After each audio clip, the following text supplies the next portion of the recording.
Sri Sharda Devi and Her Divine Play, Chapter 15, page 240. Durga Puja began a few days after they arrived and it continued for 4 days. Holy Mother attended the puja at Girish's house from beginning to end. In addition, many devotees came to Balram's house to pay their respects to her. Despite her poor health, she sat for hours to fulfill her devotees' wishes. Thus, 2 days passed. It was decided that Holy Mother should rest and not attend the Sandhi Puja, which takes place between the Ashtami and Navami Pujas, the second and third days of the worship. The time for this special ceremony happened to fall at midnight that year. Girish was upset when he heard this, and he decided to stay in his room while the worship was going on. However, when the time for the Sandhi Puja came, Holy Mother changed her mind. She covered herself with a chadar, walked through the narrow lane, and knocked at the back door of Girish's house, saying, "I have come." Girish's maidservant opened the door, and news of Holy Mother's arrival quickly spread. Girish hurriedly went to the worship hall, bowed down to Holy Mother, and joyfully remarked, "I thought that my worship of the Divine Mother would be incomplete." Meanwhile, the mother has tapped on the door and announced, "Here, I have come." Thus, after 4 days of worship and Holy Mother's presence, Girish felt that Mother Durga had graciously accepted his worship. On that auspicious occasion, Girish invited his friends and relatives as well as the actors and actresses of his theatre, who all received Holy Mother's blessings. Holy Mother and the Theatre. Aparesh Mukhopadhyay, an actor and playwright, wrote, "A man sees the outer form of a man, but God sees inside him. And I witnessed this truth.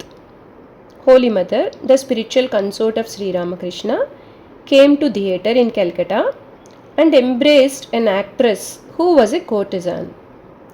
Thus, she demonstrated that God's grace does not discriminate between good and thorny plants, between good and bad human beings, and does not care for injunctions and prohibitions of the empirical world.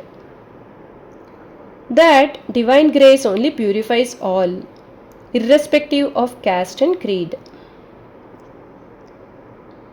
The ever pure Holy Mother accepted all of the actresses in Girish's theatre and blessed some of them.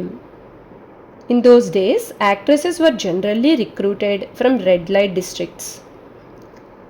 As Sri Ramakrishna gave respectability to the Bengali stage by watching various plays, such as Chaitanya Leela, so also Holy Mother saw several of Girish's plays and saw him act as well.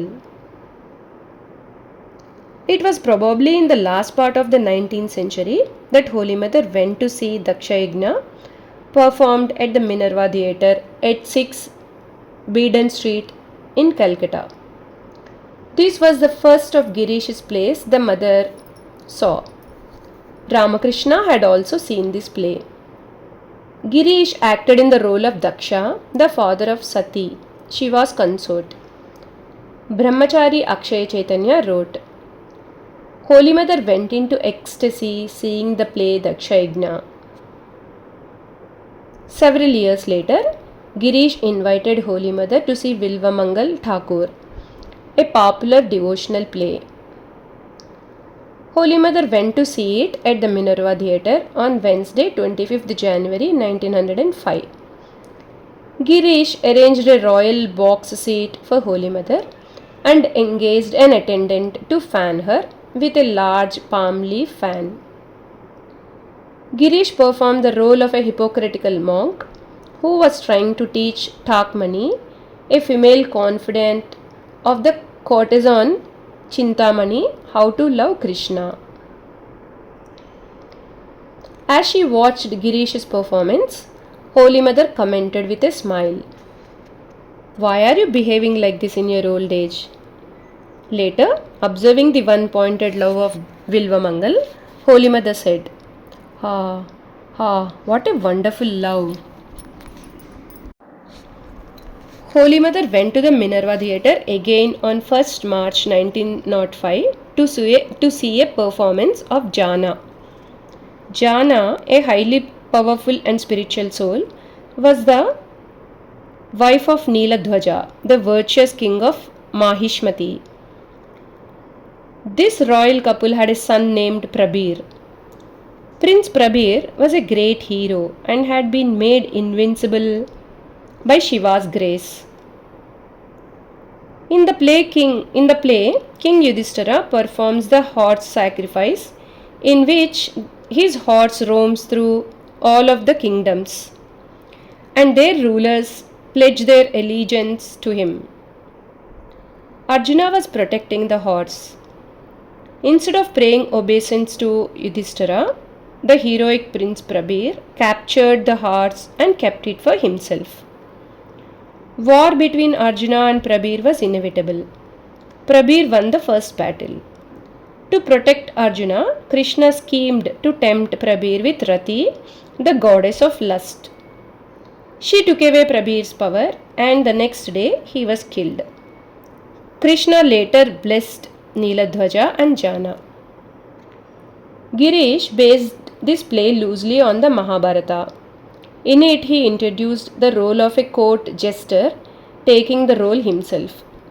He portrayed his own character in that role, criticizing and using abusive words against Krishna, but at the same time showing deep devotion to him. He had once treated his Guru Ramakrishna in the same way. Holy Mother laughed as she watched Girish's performance. Swami Shardananda asked, "Mother, why are you laughing?" Mother replied, "I see Girish's own character reflected in that role. I know he is endowed with deep faith and he believes that one can have liberation by calling on God, and again he abuses God." Jai Ma.